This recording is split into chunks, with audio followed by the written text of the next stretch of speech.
ನಮಸ್ಕಾರ ಗುರು. ಇವತ್ತು ನಾನಿರೋದು ಬೆಂಗಳೂರಿನ ಹಳೆ ದೇವಸ್ಥಾನಗಳಲ್ಲಿ ಒಂದು ಅಂತ ಹೇಳೋ ಶ್ರೀ ಕೋಟೆ ವೆಂಕಟರಮಣ ಸ್ವಾಮಿ ದೇವಸ್ಥಾನದಲ್ಲಿ.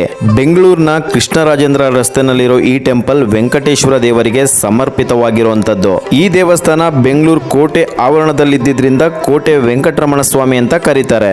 ಈ ದೇವಾಲಯನ 1689ರಲ್ಲಿ ಮೈಸೂರಿನ ರಾಜ ಚಿಕ್ಕದೇವರಾಜ ಒಡೆಯರ್ ನಿರ್ಮಿಸಿದ್ದಂತೆ. ಈ ದೇವಸ್ಥಾನ ದ್ರಾವಿಡ ಮತ್ತು ವಿಜಯನಗರ ಶೈಲಿನಲ್ಲಿದೆ. ದೇವಸ್ಥಾನ ಮುಂಭಾಗದಲ್ಲಿ ಬ್ರಿಟಿಷರು ಸೈನಿಕರಿಗೆ ಡ್ರಿಲ್ ಮಾಡಿಸ್ತಿದ್ದ ಗ್ರೌಂಡ್ ಇತ್ತಂತೆ. ಮತ್ತೆ ದೇವಸ್ಥಾನ ಪಕ್ಕದಲ್ಲೇ ಟಿಪ್ಪು ಅರಮನೆ ಕೂಡ ಇರೋದು ವಿಶೇಷ.